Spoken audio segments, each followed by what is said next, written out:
At Pictures, I met this girl named Lisa Rapp, who was Alexa's assistant. She and I became fast friends and really, really good friends.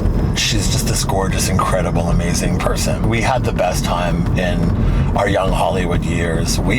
She took me to a party at Jamie and Jason Rothenberg's house, and we're there. I think it was like a New Year's Eve party. We would always do blow in the bathroom, take pictures at midnight. It was really fun every year. It was like our ritual. So we go to this party, yet another fabulous party she takes me to. We're there and we're hanging out and we're talking to people, and all of a sudden we meet this British woman who's there just at the party, and we start talking to her. Hey, are you visiting from England? I'm moving here. I think she was in the process of moving or getting a house or renting a house or something. We're like, well, what do you do here in LA? So I'm an actress. Oh, me and Lisa are looking super high.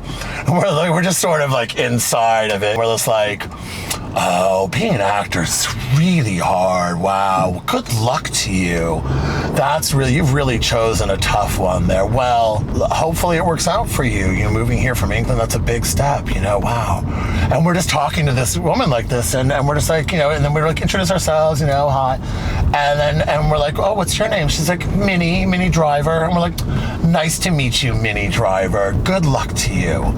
And so the very next week, Elisa and I are there to see what's that restaurant movie she did before Good Will Hunting? That's the name of it. The film she did right before that, like Big Restaurant or something, or Big Dinner, I don't know. We saw the preview for that. Elisa and I are mortified that next week in the movie theater when we see Minnie's trailer for Big Night play. Mortified.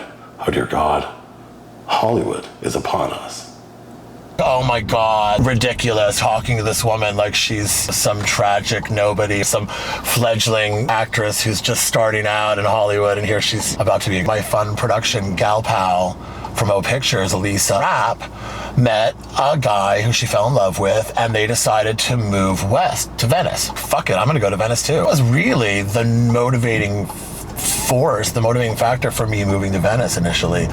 Not that it was the bodybuilding mecca at the time, not that it was post-production mecca. I literally moved there just because my best friend at the time moved there with her boyfriend. I moved to Venice and I start working at a place called Studio Z for Andrew Zeller, who was very, very nice. Had no problems booking me on little stuff. I would do Taco Bell industrials and projects other editors there didn't want to do. I was making $400 a day. Adrian Lyne's son, Louis Lyne, was the head editor there at the time. Louis Lyne would pass on some things, luckily for me, and I would get to work on them.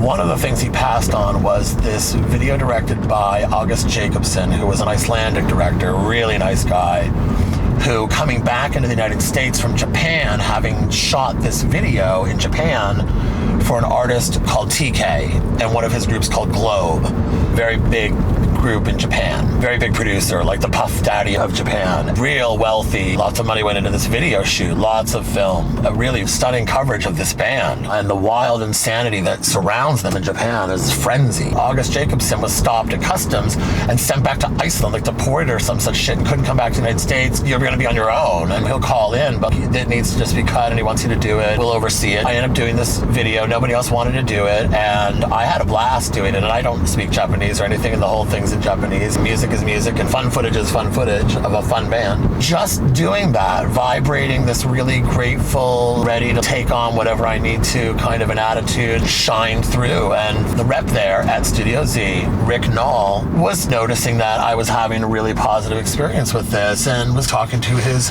girlfriend Vanessa Norris about it. And she was someone that I had worked with Nancy Bennett at Zeitgeist. Small world. She's coming by and she's a line producer, and she's hearing Rick go on and on about this new editor that's working there and that it's going well. She's like, oh, I have an edit that's not going so well. She's producing for Matthew Rolston. She's producing this job. She's just shot it.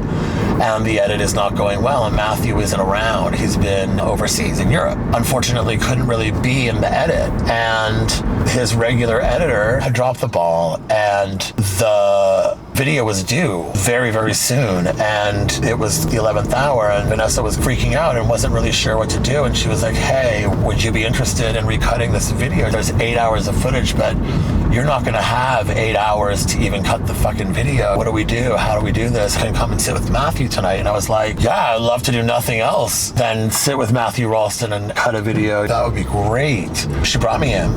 I had been a PA for Matthew Rolston on a few shoots before. John Cicada, If You Go, Way Out in the Desert, we shot. Also, Eternal, Just a Step from Heaven, which was this girl group from the UK that we shot downtown at 7th and Santa Fe in the Wash and shit, like that entrance to the Wash. And I got to be in the crowd scene. That shoot was particularly intense. And I remember ingratiating myself to Matthew Rolston. I said something at this really strategic moment.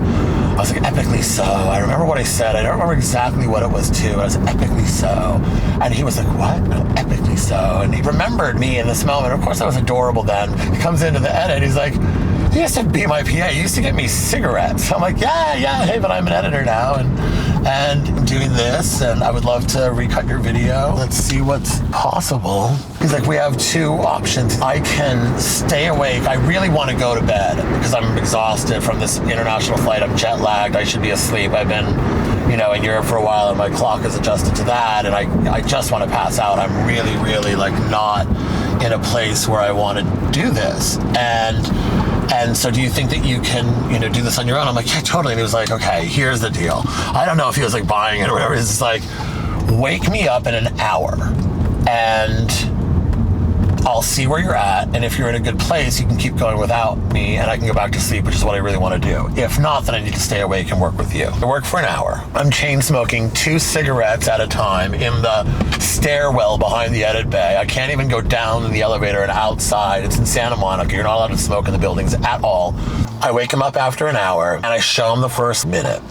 And he's like, oh, it's fantastic. I can go back to sleep. Keep going. You're doing a great job. And he's like, wake me up when you're done. I woke him up when I was done. He like made a little bit of tweaks here and there. And he's like, wow.